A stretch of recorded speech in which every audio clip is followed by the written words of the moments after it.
When people are against the Illuminati, then they get punched in the face all the time. The press hates them, and nobody likes them. God, in 2005 to 2008, right in there, Katt, we were looking at Katt like, wow. So good. Turn it down. And you're yes, big in ma'am. prison. I've never been to prison. You have 19 felonies, times. no convictions. Yeah, Knock it off. Prison and jail aren't the same. No. Imagine building an empire from nothing. Selling out arenas, turning one HBO night into a 40% ratings jump, and dragging an independent comedy DVD all the way to platinum, only to wake up one morning and realize the headlines have quietly rebranded you from prodigy to problem. Between 2008 and 2016, Katt Williams was booked, photographed, and paraded through courtrooms so many times that even entertainment reporters lost count. Yet, when we track the paper trail and the outcomes, a different pattern appears. AJC records show a string of arrests and charges in Georgia alone during 2016.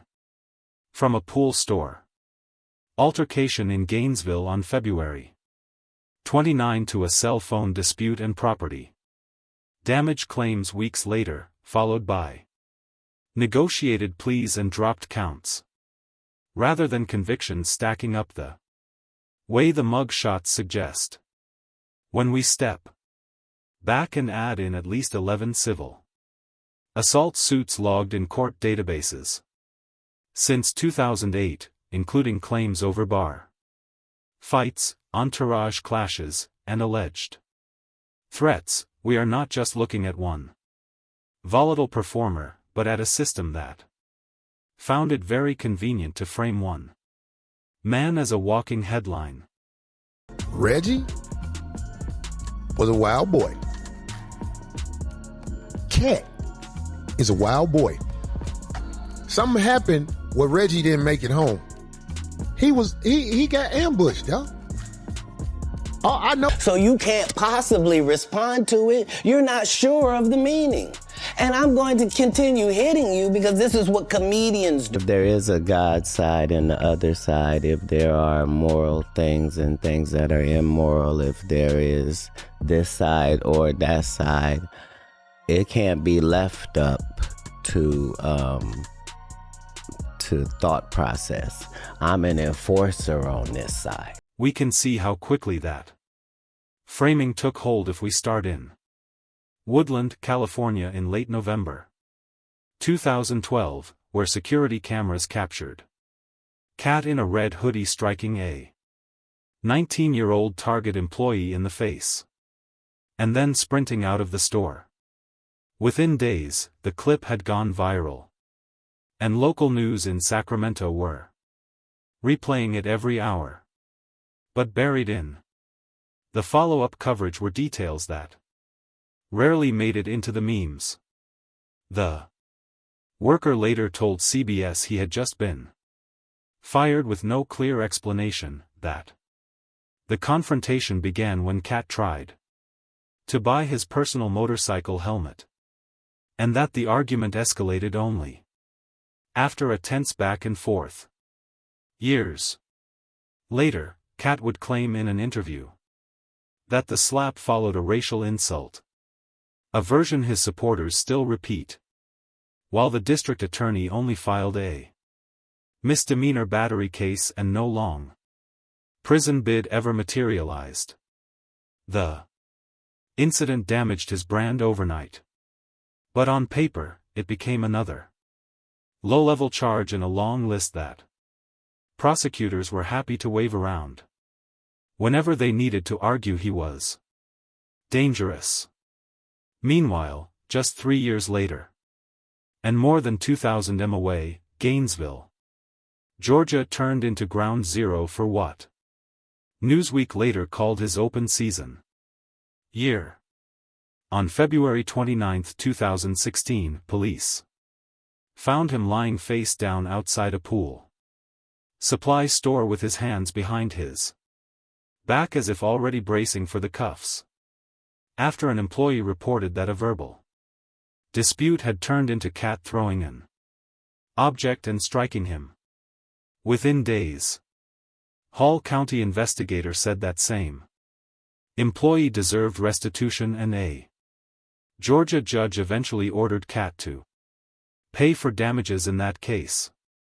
Yet, the headlines mostly focused on the surreal visual of a world-famous comedian voluntarily assuming the arrest position on the sidewalk. When we read the subsequent court filings, the narrative gets more tangled because the most serious accusations tied to that period were not about a store worker at all, but about one of his own security staff. Because P. Diddy be wanting the body. And you gotta tell him no. You got to tell him no. I did. I mean, some of my competitors and peers get on that same court and do a performance that involved my name. And so once 6 or 7 of you have made this same violation, it's my job as the king to show up and chastise thee. This is my job. Got there earlier, and he was on the radio station talking about, I'm gonna destroy Steve Harvey. And I'm going, wait, we're doing comedy. You know, we're not rappers, this ain't a beef. According to Hall County authorities, an investigation opened that first week of March 2016. When bodyguard Corey Dixon told deputies he had been dragged into a garage, assaulted with a bat by associates, and threatened after refusing what he described as an illegal request. Officials alleged in their statement that Katt was present, that he issued threats, and that a search of his home northeast of Atlanta turned up substantial amounts of a green substance and multiple firearms, prompting talk of additional substance and weapons counts on top of the aggravated assault, terroristic threat, and false imprisonment charges. The picture that spread across national outlets was stark. A star gone rogue, holding his own employee hostage inside a gated property.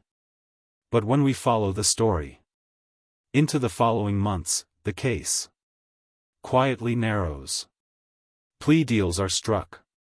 And by December 2016, he is banned from Hall and Dawson counties, ordered to pay restitution, and given community service time rather than the multi-year sentence that early coverage made seem inevitable.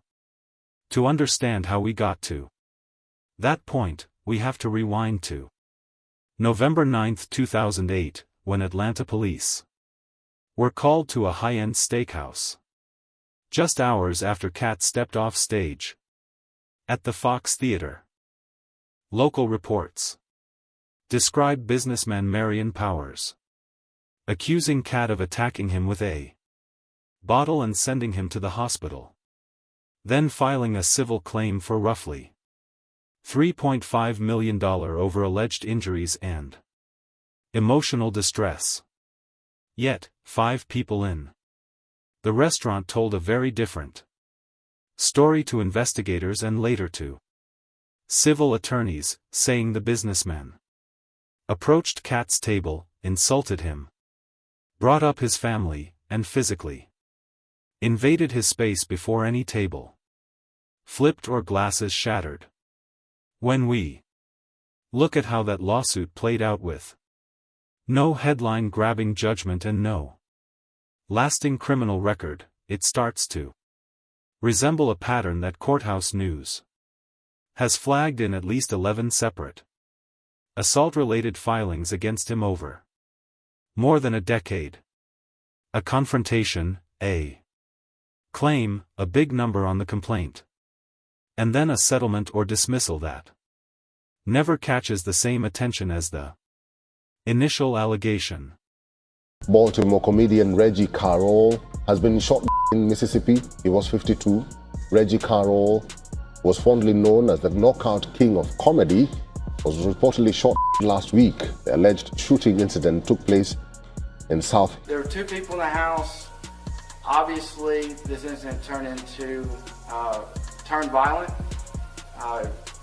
The defendant used a shotgun to shoot multiple times at the victim. He used a 12 gauge. The ammo choice was